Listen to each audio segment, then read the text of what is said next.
It's now 6 months since protesters took to the streets of Iran, demanding a fair outcome to the elections, trying to incur the downfall of President Ahmadinejad. One of the defeated presidential candidates, Mehdi Karoubi, was more outspoken than most. He was threatened with jail after claiming the election was rigged and that opposition supporters had been physically abused. Tonight, in an exclusive interview, he's invited the BBC into his home and spoken frankly about his predictions for the country. Here's our Tehran correspondent, Line. 6 months on, and the Iranian government and opposition are squaring up for a new confrontation.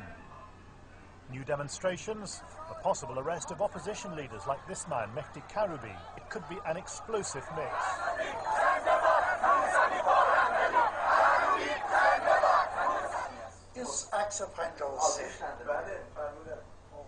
Mr. Karoubi has been one of the most outspoken of all the opposition leaders.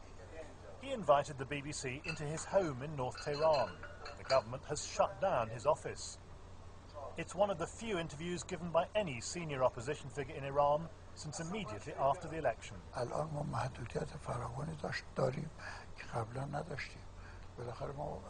We have lots of new restrictions. We used to have a newspaper that spread our opinions. We used to have party meetings. They've all been shut down. We can't even get permission for any social gatherings.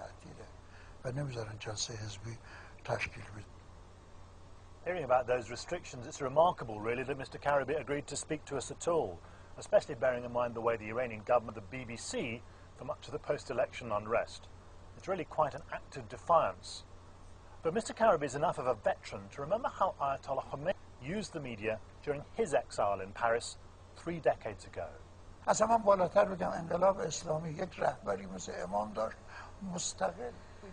A lot of Western media were writing about Ayatollah Khomeini. In Europe, his opinions were being carried by the media. BBC Radio reflected his views. How is it that was okay?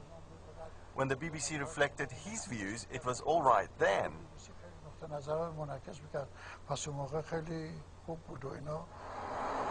The last time I met Mehdi Karoubi was 3 days after the election in June. His aides were pleading with him not to go down to an opposition rally for fear he'd be killed. But instead, we found millions of Iranians gathered in central Tehran. You can't even estimate the size of this crowd. It's all the way as far as I can see that way, and it's the same the other way, the other side of this bridge. It's an incredible crowd, and this is for a demonstration the government said was banned, and there would be serious consequences for anybody attending. People here just seem to have no fear whatsoever.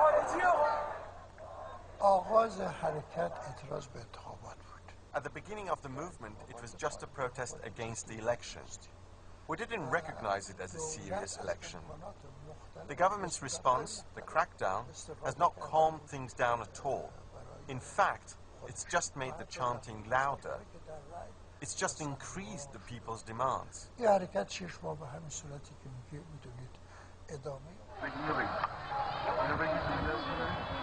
And it's not just what's been seen on the streets.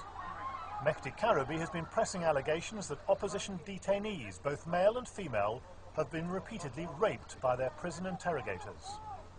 The government has vehemently denied his accusations and threatened to prosecute Mr. Karoubi. So does he still stand by them?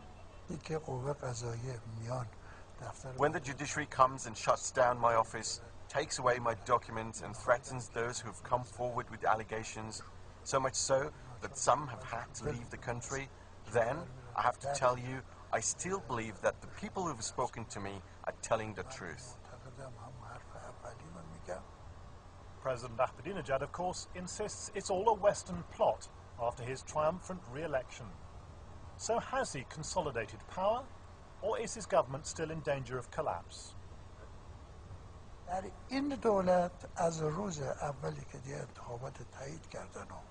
From the first day the election result came out, I was convinced that Mr. Ahmadinejad would not survive the full 4 years of his term.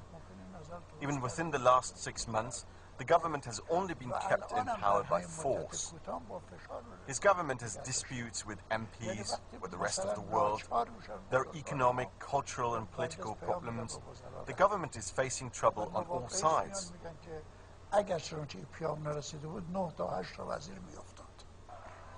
In recent days, this picture, apparently showing the desecration of a photo of Ayatollah Khomeini, has been repeatedly shown on Iranian state TV.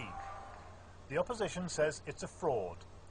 But it is true that in recent protests, demonstrators have been sounding increasingly radical, and they could become even more so if their leaders are arrested, as the government keeps hinting it might. Mr. Karoubi views the prospect philosophically.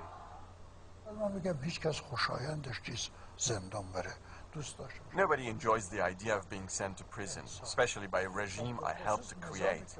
It would be ironic if my wife and children would have to come and protest outside the prison on my behalf. They used to do that under the Shah's regime. If it happens, so be it. I'm ready. I don't think it will. But then whatever you assume, sometimes the opposite happens. In fact, the situation in Iran is so unstable at the moment, you'd be a fool to predict what might happen next. Mehdi Karoubi talking to John Line.